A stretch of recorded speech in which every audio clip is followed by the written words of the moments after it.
السلام علیکم۔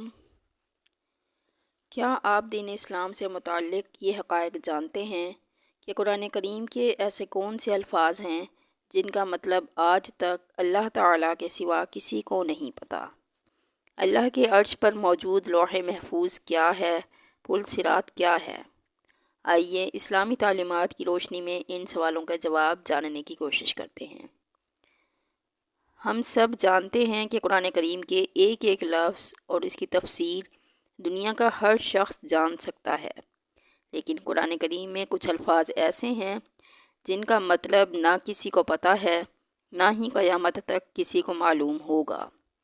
یہاں تک کہ خود رسول اقدس صلی اللہ علیہ وآلہ وسلم نے بھی ان الفاظ کا مطلب صحابہ کرام رضی اللہ عنہم کو نہیں بتایا، انہیں راز رکھا گیا، جس کے پیچھے ایک بہت بڑی حکمت ہے۔ ان الفاظ کو حروف مقطعات یا لوح قرآنی کہتے ہیں۔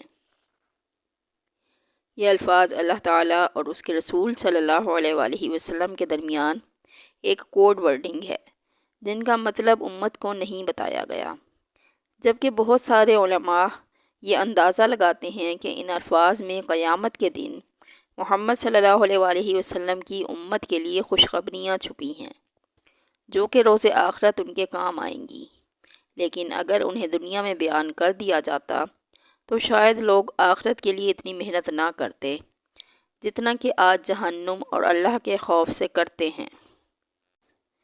جیسا کہ پہلے کہا گیا ہے کہ یہ علماء کرام کے اندازے ہیں اور ہر فرقے کے علماء اس کا الگ الگ مطلب نکالنے کی کوشش کرتے ہیں، جو کہ ٹھیک نہیں ہے، اور کوئی بھی شخص یہ کوڈ ورڈنگ نہیں جان سکتا کہ آخر ان کا مطلب کیا تھا۔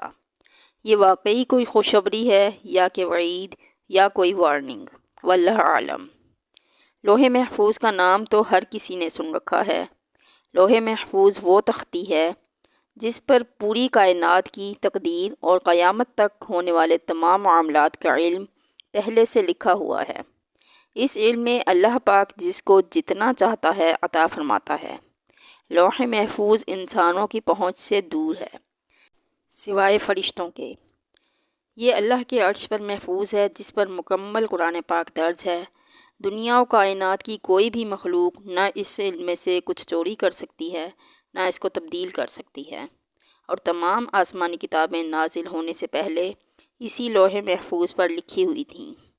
صحیح بخاری میں بیان ہوتا ہے کہ اللہ تعالیٰ نے کائنات کو بنانے سے پہلے اس کی تقدیر میں قیامت تک جو کچھ ہوگا اسی لوح محفوظ میں لکھ دیا، اور اس کے بعد اس کائنات کو پیدا کیا۔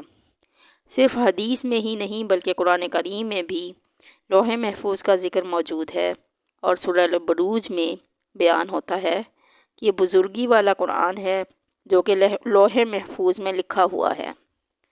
پھر سورہ واقعہ میں بیان ہوتا ہے یہ قرآن پاک عزت والا ہے جو کہ لوح محفوظ میں موجود ہے، اسے صرف پاک فرشتے ہی چھو سکتے ہیں، نہ کوئی انسان اور نہ کوئی جن۔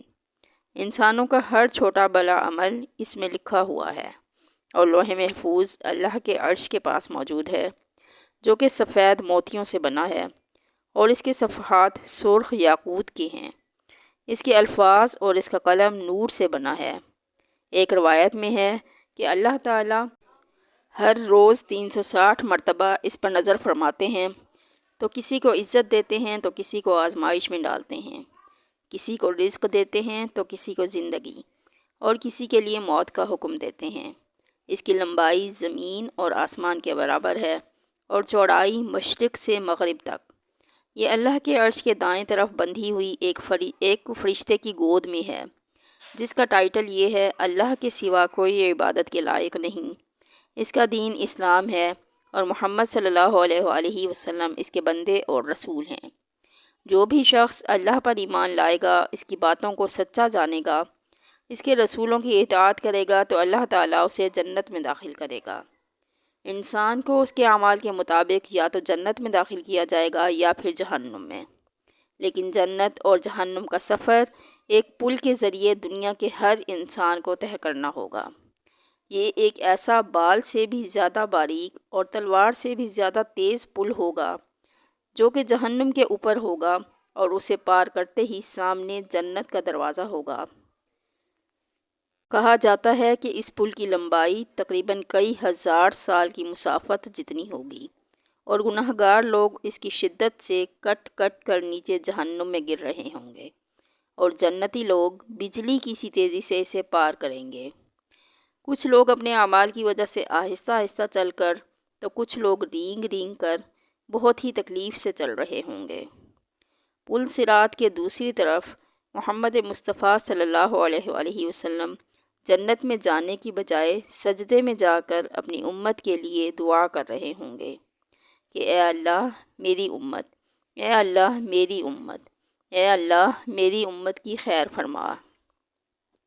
ذرا ایک لمحے کے لیے تصور کریں کہ وہ نبی رحمت جن کے گھر والوں کو ذبح تک کر دیا گیا، ان پر تشدد کیا گیا، خود مسلمانوں نے بھی ان پر طرح طرح کی تکلیفیں ڈالیں، لیکن وہ اپنی امت کے لیے دعا کر رہے ہیں کہ اے اللہ میری امت، اے اللہ میری مسلمان امت کو بچا لے، اور اللہ تعالیٰ آپ صلی اللہ علیہ وآلہ وسلم کی دعا قبول بھی فرمائے گا، سوائے ان لوگوں کے جنہوں نے خود جنت میں جانے سے انکار کر دیا، یعنی کافر اور مشرکین۔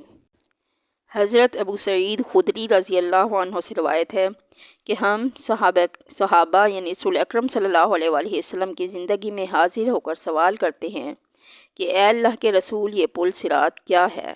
آپ صلی اللہ علیہ وآلہ وسلم نے فرمایا، یہ پھسلن والا پل ہے جس پر لوہے کے کانٹے اور کانٹے دار بیج ہیں، جو کہ ایک طرف سے چوڑا اور دوسری طرف سے تنگ ہے۔ اس کے سروں پر جھکے ہوئے کانٹے ہیں۔ رسول اللہ صلی اللہ علیہ وآلہ وسلم کی ان کانٹوں سے مراد وہ کانٹے تھے جو عرب کے صحراؤں میں آج بھی موجود ہیں۔ آپ صلی اللہ علیہ وآلہ وسلم نے فرمایا، نیک لوگ اس پل کو اتنی تیزی سے پار کریں گے جتنی دیر کے اندر آنکھ جھپکتی ہے، اور کچھ لوگ بجلی کی سی تیزی سے اور کچھ تیز